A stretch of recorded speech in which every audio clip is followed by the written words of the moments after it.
இது டாப் 5ல ஒரு பிளேஸை ஃபிக்ஸ் பண்ணிடலாம் போல. ஆமாங்க, பிக் பாஸ் சீசன் 9ல இந்த வாரம் 7 பேர் நாமினேட் ஆயிருக்காங்க. அந்த 7 பேர்த்துல யார் இந்த வாரம் வீட்டுக்கு போக போறா, யார் உள்ளே இருக்க போறா, அதை பத்தி பார்க்க போறோம். அது மட்டும் இல்ல, அபிஷியல் ஓட்டிங் கொண்டு வந்திருக்கேன், அதை பத்தி பார்க்கலாம். இந்த வாரம் சிங்கிள் எவிக்ஷனா டபுள் எவிக்ஷனா அதையும் பார்த்துடலாம். அதுக்கு முன்னாடி நம்ம சேனல் ஃபர்ஸ்ட் டைம் சப்ஸ்கிரைப் பண்ணிக்கோங்க, லைக் போட்டுக்கோங்க. இந்த வாரம் யார் உங்க வீட்டுக்கு போனா நல்லா இருக்கும் கமெண்ட் பண்ணிருங்க. வாங்க வீடியோ. அபிஷியல் ஓட்டிங் சரி, அன்அபிஷியல் ஓட்டிங் சரி, அவ்வளோக்கா ஓட் டிஃபரெண்டே இல்லை, எல்லாமே சேமா இருக்கிற மாதிரி தான் இருக்கு. 7 பேர் நாமினேட் ஆயிருக்காங்க. நிறைய ஓட்ஸ் வரும்னு பாத்தீங்கன்னா அவ்வளவுக்கு ஒரு ஓட்ஸும் வரல. ஏன்னு பாத்தீங்கன்னா சில ஓட்டுக்கு பிரியும். ஆனா இந்த வாட்டி அந்த மாதிரி எந்த ஓட்டுமே யாருக்குமே பிரியல. அவங்க வர ஓட்டு மட்டும்தான் வந்திருக்கு. சில பேத்துக்கு அவங்க ஓட்டே வராம கூட இருந்திருக்கு. அன்அபிஷியல் ஓட்டுங்க யார் ஃபர்ஸ்டா இருக்காங்க பாத்தீங்கன்னா வினோத் இருக்காரு. ஒரு 1,70,000 ஓட்டு வாங்கியிருக்காரு. இந்த ஓட்டு அதிகமானு கேட்டீங்கன்னா இல்ல. ஏன்னு பாத்தீங்கன்னா போன வாட்டி வினோத் தான் இந்த டைப்ல ஒரு 2 லட்சம் ஓட்டை தொட்டு கிராஷ் பண்ணி போயிட்டாரு. இந்த வாட்டி அவர் கம்மியா தான் வந்திருக்கு. ஸோ அவர் போன வாட்டி வாங்கின கொஞ்சம் நெகட்டிவால இந்த வாட்டி ஓட்டு கம்மியா இருக்கு. ஆனா இந்த வீக் கொஞ்சம் நல்லா பண்ணிக்கிட்டு இருக்காரு. இதே மாதிரியே பண்ணாலும் கொஞ்சம் ஓட்டு வர மறுபடியும் அவருக்கு ஓட்டு வர ஆரம்பிச்சிடும். சரி, அன்அபிஷியல் ஓட்டு தான் வினோத் இருக்காருன்னு பாத்தீங்கன்னா அபிஷியலி வினோத் தான் ஃபர்ஸ்ட்ல இருக்காரு. இவருக்கு ஃபைனலிஸ்ட்ல ஒரு ஆளா கன்ஃபார்மே பண்ணிடலாம் போல. இந்த வீக் ரொம்ப நல்லாவே பண்ணியிருந்தாரு. நேத்து கூட ஜட்ஜா வந்து நல்லா பண்ணியிருந்தாரு. அங்க ஆடியன்ஸ்லாம் தான் நல்லா பண்ணிட்டு இருக்காரு. இவரு இப்படியே போனா நல்லா இருக்கும். நடுவுல ஏதாச்சும் மறுபடியும் ஃபைட்ஸ் அது மாதிரி போனாங்கன்னா மறுபடியும் இவருக்கு ஓட்டு டவுன் ஆகும். இதோட இன்னும் கம்மியாகும் ஓட்டு. பார்ப்போம் என்ன நடக்குது. அன்அபிஷியல் செகண்ட் பிளேஸ்ல யார் இருக்காங்கன்னு பாத்தீங்கன்னா சபரி இருக்காரு. சபரி ஒரு 1 லட்சம் ஓட்டு வாங்கியிருக்காரு. இந்த 1 லட்சம் ஓட்டும் அவருக்கானதுதான். ஏன்னு பாத்தீங்கன்னா இந்த வீக் இவரும் நல்லா பண்ணியிருந்தாரு.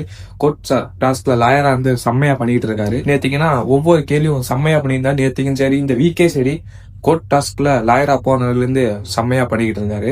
இவர் வந்து இப்ப செகண்ட் பிளேஸ் இருக்காரு. அபிஷியல் ஓட்டிங்ல யார் செகண்ட் பிளேஸா இருக்காங்கன்னு பாத்தீங்கன்னா அதுவும் சபரி தான் இருக்காரு. சபரிக்கு ஓட்டு வந்துகிட்டு இருக்கு. இதே மாதிரியே வந்துகிட்டு இருந்தாலும் நல்லா இருக்கும். அவர் இன்னும் கொஞ்சம் பர்ஃபார்மன்ஸ் பண்ணாதான் நிறைய ஓட்டு வாங்க முடியும். ஓகே, அன்அபிஷியல் தேர்ட் பிளேஸ்ல யார் இருக்காங்கன்னு பாத்தீங்கன்னா கமருதீன் இருக்காரு. கமருதீன் ஒரு 85,000 ஓட்டு வாங்கியிருக்காரு. இவரு பாத்தீங்கன்னா இந்த வீக் ரொம்ப ரொம்ப ரொம்ப டேமேஜ் பண்ணிட்டு இருக்காரு. ஏன்னு பாத்தீங்கன்னா மைக் படாம பேசுனது, அது மட்டும் மைக் அழுத்திட்டு பேசுனது, எல்லாத்தையும் சண்டை போறது எல்லாமே போயிட்டு இருக்கு. இந்த வீக்கெண்ட்ல இவர் என்ன பண்ண போறாங்கன்னு தெரியல. அந்த அளவுக்கு இவர் பண்ணிக்கிட்டு இருக்காரு. நேத்து கூட மைக் படாம தான் பேசிட்டு இருக்காரு. சரி, அன்அபிஷியலா கமருதீன் இருக்காருன்னு பார்த்தா அபிஷியலி கமருதீன் தான் இருக்காரு. அபிஷியலி அவருக்கு ஓட்டு நல்லா வந்துட்டு இருக்கு. சீரியல் ஆக்டர்னால நிறைய ஓட்டு வந்துட்டு இருக்கு. ஆனா இந்த வீக் அவர் ரொம்ப டேமேஜ் ஆயிட்டாரு. நெக்ஸ்ட் வீக் இவர் வந்தாருன்னா ஓட்டு அவ்வளவு உங்களுக்கு வரதே கொஞ்சம் கஷ்டம் தான். பார்ப்போம் என்ன நடக்குதுன்ட்டு. அபிஷியல் ஓட்டிங்ல டாப் 3 மட்டும் தான் நமக்கு தெரிஞ்சிருக்கு. சோ நம்ம அன்அபிஷியல் ஓட்டிங்ல பாட்டம் 4 பாத்துடலாம். இப்ப 4th பிளேஸ்ல யார் இருக்காங்க பாத்தீங்கன்னா சாண்ட்ரா இருக்காங்க. ஒரு 77,000 ஓட்டு வாங்கியிருக்காங்க. சாண்ட்ராக்கு ஓட்டு வந்துகிட்டு இருக்கு. ஒரு பிரசன்ட் ஓட்டு எல்லாம் பிரிதா தெரியல.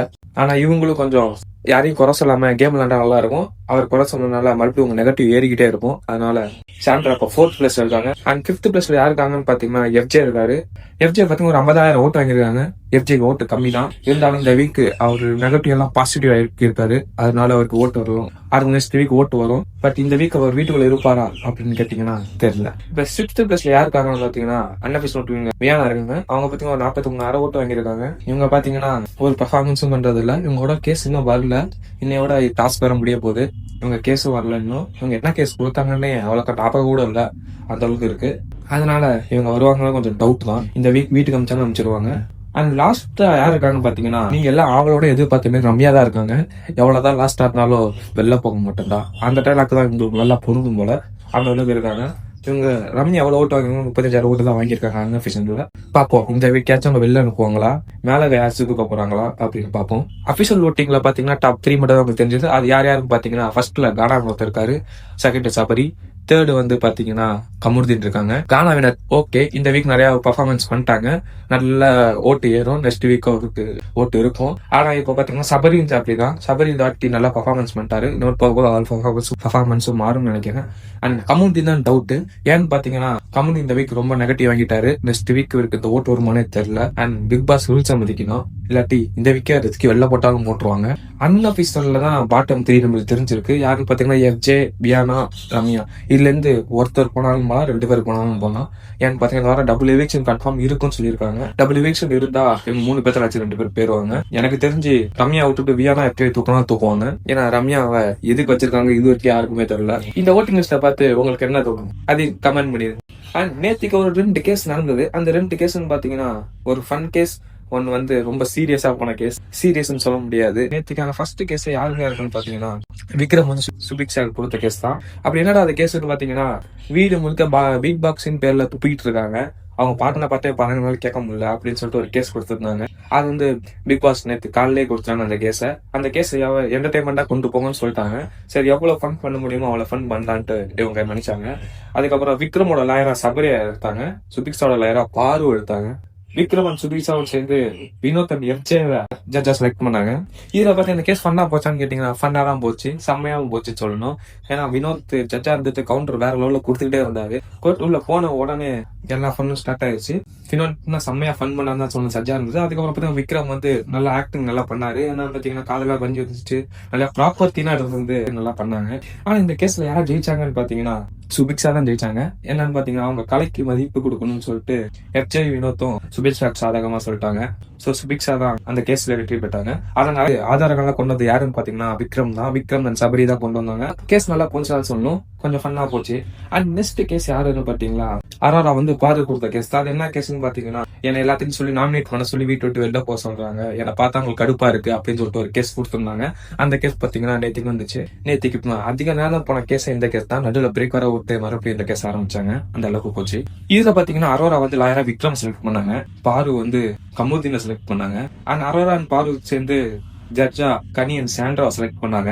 இந்த இடத்துல அரோரா தான் நிறைய சாட்சி இருந்தது. கமுர்தீன் அண்ட் பாருக்கு இருந்த சாட்சியை ஒண்ணு கமுர்தீன் தான். ஆனா கமுர்தீனே லாயரா போட்டா என்ன பண்றது? அதனால இவங்க அப்படியே கோர்ட்டுக்குள்ள போறாங்க. இந்த கேஸ் ரொம்ப சீரியஸா போக ஆரம்பிச்சிருச்சு. இது பாத்தீங்கன்னா விக்ரம் பாயிண்ட்ஸ் மேல பாயிண்ட்ஸ் எடுத்து அடிச்சுக்கிட்டே இருக்காங்க. ஆனா கமுர்தீன் இந்த இடத்துல ஒரு தப்பு பண்ணிட்டாங்க. என்னன்னு பாத்தீங்கன்னா அவர் டீம் விளையாண்டாரு, ஆப்போனன்ட் டீம் விளையாண்டாருன்னு தெரியல, பாயிண்ட்ஸ்ல அவரே எடுத்து கொடுத்துட்டு இருந்தாரு. அந்த அளவுக்கு போச்சு. இவர் வந்து பாருக்கு லாயரா இல்ல வந்து அரோராக்கு லாயர்னாவே தெரியல. அரோராக்கு நிறைய பாயிண்ட் எடுத்து கொடுத்தாரு. அண்ட் விக்ரம் வந்து புடிச்ச பாயிண்ட்ஸ் எல்லாம் பட்டு பட்டு பட்டுன்னு எடுத்து வச்சு செம்மையா பாயிண்ட்ஸ் எல்லாம் கிரியேட் பண்ணாரு. கிரியேட் பண்ணி ஆதாரத்துக்கு மேல ஆதாரம் கூப்பிட்டுட்டே இருந்தாரு. இன்னொரு விஷயம் விக்ரம் ஒரு நல்ல ஒரு மூவ் பண்ணாரு. என்னன்னு பாத்தீங்கன்னா பாருவே ஆதாரமா திருப்பி விட்டாரு. பாருக்கு அந்த இடத்துல உட்காந்து என்ன பண்ணுன்னே தெரியல. இந்த இடத்துல இன்னொரு டவுட் வந்துருச்சு, கமுதீன் லாயரா இல்ல பாரு லாயரா தெரியல. ரெண்டு பேரும் பாரு பேசதான் கமுதீன் பேசிக்கிட்டு இருந்தாரு. அது மட்டும் இல்ல ஒரு பாயிண்ட் எடுத்து வச்சோடனே பார்வை பேச விட்டுறாங்க. அதான் அவங்க பிளான். அப்புறம் பிக் பாஸ் நடுவில் வந்து கொஞ்சம் ஒரு 10 நிமிஷம் பிரேக் எடுத்துக்கோங்க சொல்லிட்டு எல்லாத்துக்கும் பிரேக் அமைச்சிட்டாங்க. அந்த இடத்துல என்ன ஆன்சர் பாத்தீங்கன்னா பாரு வந்து எல்லா பாயிண்ட்ஸுமே எழுதி கமுதீன் கொடுத்தாங்க. இந்த பாயிண்ட்ஸ் எல்லாம் கேளு நான் ஆன்சர் பண்றேன், இந்த பாயிண்ட்ஸ் கேளு ஆன்சர் பண்ணு சொல்லி கொடுத்தாங்க. அதே மாதிரி உள்ளேயும் போறாங்க. அங்க போனா பாத்தீங்கன்னா மறுபடியும் கமுதீன் வந்து அரோராக்கு சப்போர்ட் பண்ற மாதிரி பேசிக்கிட்டு இருந்தாரு. ரெண்டு ஜட்ஜும் இவங்க ரெண்டு பேரும் ஆளுக்கு ஒவ்வொருத்தருக்கு இவங்களுக்கு ஃபேவரா போச்சு, இவங்களுக்கு ஃபேவரா போச்சுன்னு சொல்லிட்டாங்க. அதனால இந்த தீர்ப்பு பிக் பாஸ் மக்கள் மன்றம் கொண்டு போனாங்க. மக்கள் மன்றம் எல்லாமே சேர்ந்து செலக்ட் பண்ணி அரோரா பக்கம் தான் தீர்ப்பு இருக்குன்னு சொல்லிட்டாங்க. அப்போ வந்து பார்த்து சொல்றாங்க குரூப்பிசம் அப்படின்னு சொல்றாங்க. இந்த இடத்துல எங்க குரூப் இருக்குன்னு தெரியல. சோ இவ்வளவுதாங்க நேற்று நடந்த இந்த 2 கேஸ் தான் நடந்துச்சு. அது மட்டும் இல்லாம அபிஷியல் ஓட்டிங் பார்த்திருப்பீங்க. இது வந்து நேற்றுக்கான அபிஷியல் ஓட்டிங். இன்னைக்கான அபிஷியல் ஓட்டிங் வந்து நாளை காலைல வரும். மறக்காம சேனல் சப்ஸ்கிரைப் பண்ணிக்கோங்க அண்ட் ஒரு லைக் போட்டுக்கோங்க. இந்த வீடியோ எல்லாத்துக்கும் சஜஸ்ட் ஆகும். Next video